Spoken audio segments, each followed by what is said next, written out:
Peace family. This is the Drapetomaniac podcast, and I am your host, the head Drapetomaniac in charge, Ayapo Yapa, and we're here to have conversations on how to get off this plantation.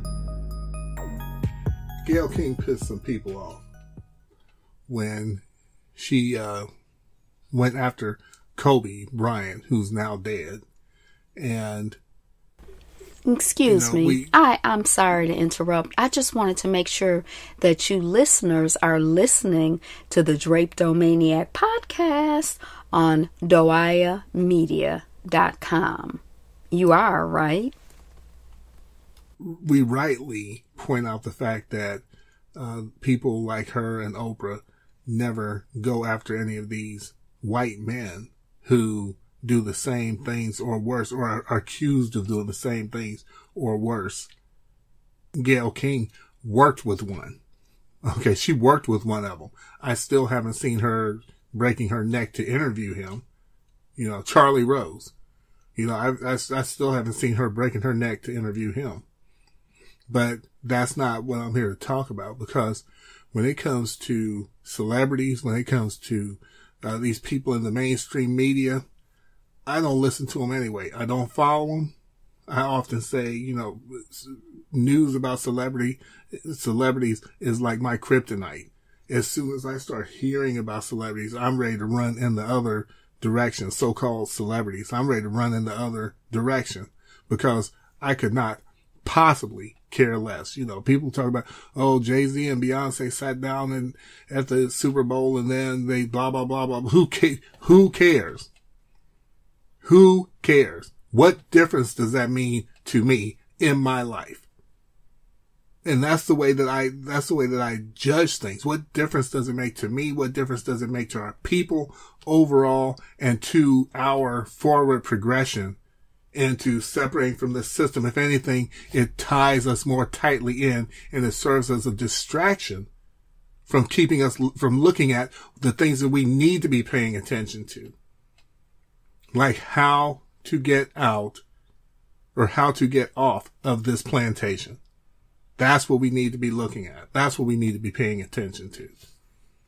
When it comes to the upcoming elections, this political season that's coming up, or what I call the 4-year booty call, when that's the only time that they politicians even bother to really address black people, is every 4 years when they need our votes, if they do. And then now it's gotten to the point where they don't necessarily need our votes. I don't believe they need our votes. Okay. I believe that they can create a consensus by which all of them say, let's just all ignore them. And that leaves us flatline and we just do what we do. Or they give us some kind of symbolic or token gestures or whatever to see if they can draw us in.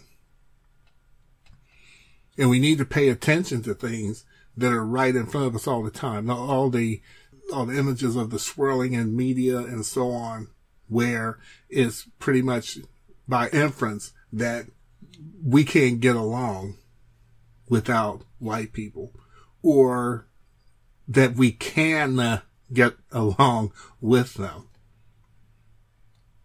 You know, but the thing is, the playing field will never be level for us. Now, if the goal for you is to have the American dream, to have the white picket fence, to have the McMansion, to have the big car and all these different things, that is going to tie you into the system. And the purpose of the system is to keep you chasing after a carrot that actually isn't even really there.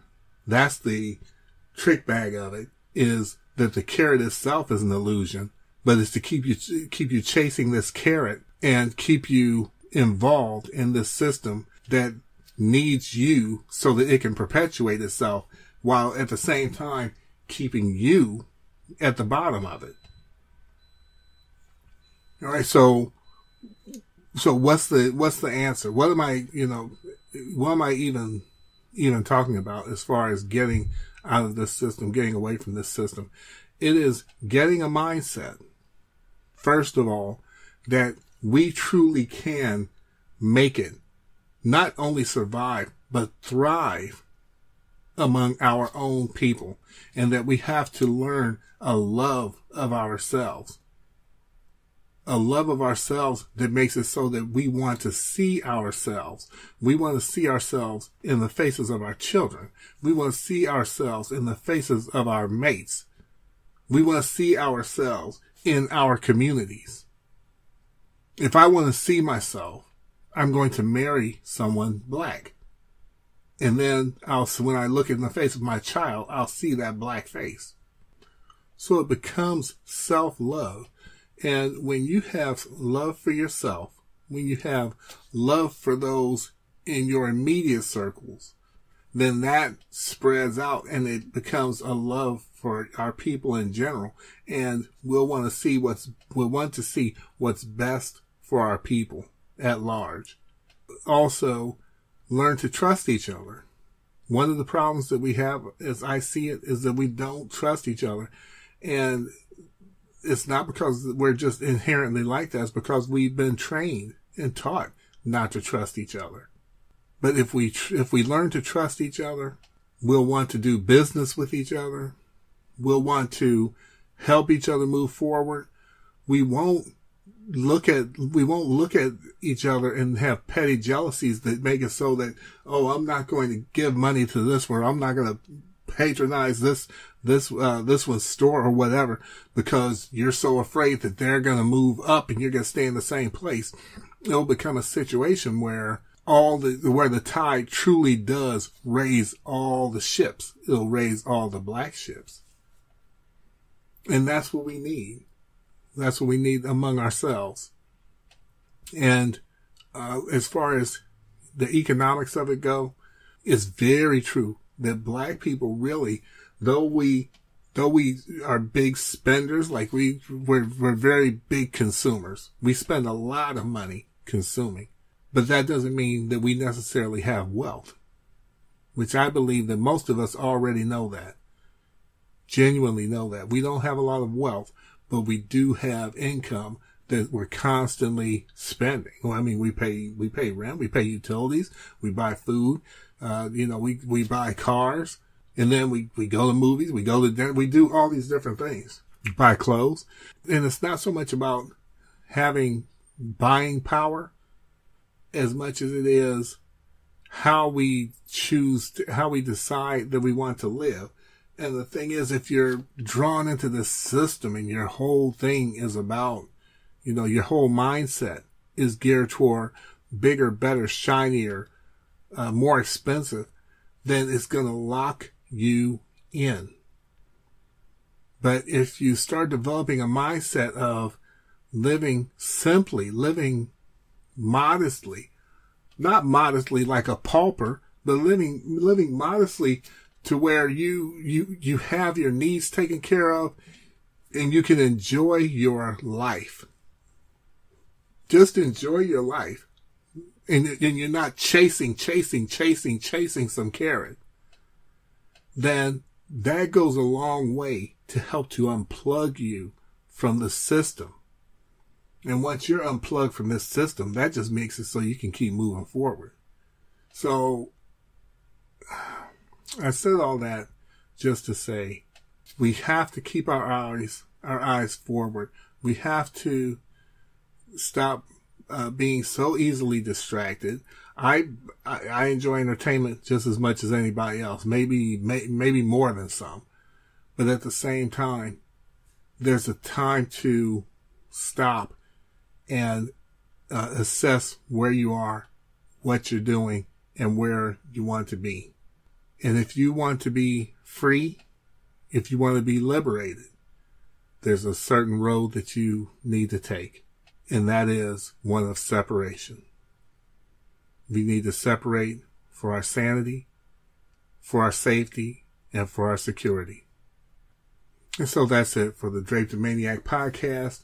I just want to announce and apologize first that the next issue of Unapologetically Pro-Black magazine was scheduled to be released at the beginning of this month, but we're still here hard at work on it. And it's Sister Angela and I. We're the whole staff. So it takes some time. It's a lot of writing. It's a lot of design work. It's a lot of work.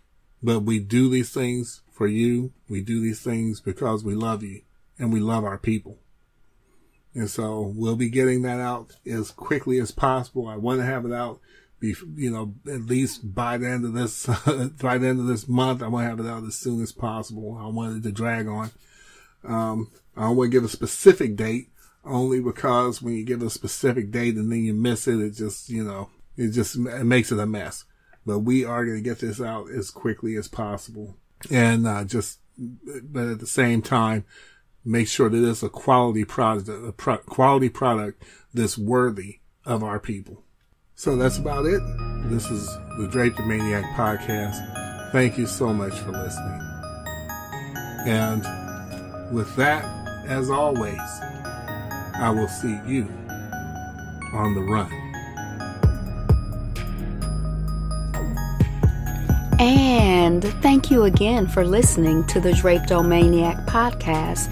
Tune in next week at doiamedia.com. DOIAMEDIA.com. And again, we'll catch you on the run. Peace.